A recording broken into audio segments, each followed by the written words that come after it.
ابو لہب کو جب آپ صلی اللہ علیہ وسلم کی پیدائش کی خبر ملی تو ابو لہب بہت خوش ہوا، اور جس نے ابو لہب کو آپ صلی اللہ علیہ وسلم کی پیدائش کی خبر سنائی تھی وہ ابو لہب کی لونڈی تھی، ابو لہب کی باندی تھی۔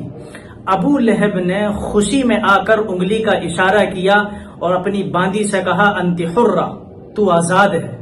ابو لہب خاندان قریش میں سے ہے،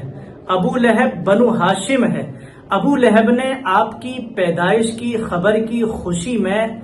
باندی کو آزاد کیا ہے، لیکن پھر بھی قرآن نے کہا ابو لہب برباد ہوا، ابو لہب جہنمی ہے۔ ایسا کیوں؟ اس لیے کہ ابو لہب نے آپ کی پیدائش پر خوشی تو منائی، لیکن اس نے آپ علیہ الصلاۃ والسلام کی سیرت کو نہیں اپنایا، اس نے پوری زندگی آپ کی کسی بات کو نہیں مان کر دیا۔ دوسری طرف حضرت بلال رضی اللہ تعالی عنہ ہیں۔ حضرت بلال خاندان بنو قریش میں سے نہیں، بنو ہاشم نہیں،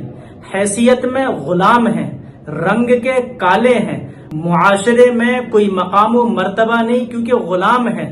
لیکن حضرت بلال رضی اللہ تعالی عنہ نے نبی صلی اللہ علیہ وسلم کی سیرت کو اپنایا اور ساری زندگی آپ علیہ الصلاۃ والسلام کی ایک ایک بات کو مان کر دکھلا دیا، اور نتیجہ یہ نکلا کہ جب آپ صلی اللہ علیہ وسلم معراج پر گئے ہیں اور جب آسمانوں کی سیر کر کے واپس آئے ہیں تو حضرت بلال سے کہا کہ اے بلال، ایسا کیا کرتے ہو کہ چلتے مکہ میں ہو اور آپ کے قدموں کی آواز جنت میں سنائی دیتی ہے؟ تو حضرت بلال رضی اللہ تعالی عنہ کی زندگی ہمیں یہ بتلاتی ہے کہ ہم سب کی کامیابی رسول اللہ صلی اللہ علیہ وسلم کی سیرت کو اپنانے میں ہے۔ اس لیے قرآن کریم نے کہا لقد کان لکم فی رسول اللہ اسوۃ حسنہ، کہ رسول اللہ صلی اللہ علیہ وسلم کی زندگی ہم سب کے لیے بہترین نمونہ ہے۔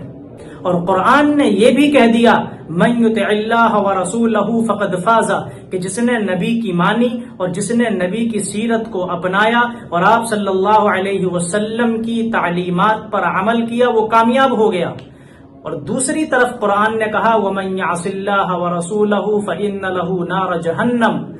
اور جس نے رسول کی سیرت کو نہیں اپنایا اور آپ صلی اللہ علیہ وسلم کی تعلیمات پر عمل نہیں کیا تو اس کا ٹھکانہ جہنم میں ہے۔ اب فیصلہ ہمیں کرنا ہے کہ رسول اللہ کی سیرت کو اپنا کر ہمیں حضرت بلال رضی اللہ تعالی عنہ کے ساتھ کھڑے ہونا ہے، یا سال میں ایک مرتبہ آپ صلی اللہ علیہ وسلم کی پیدائش کی خوشی منا کر اور سیرت کو چھوڑ کر ابو لہب کے ساتھ کھڑے ہونا ہے۔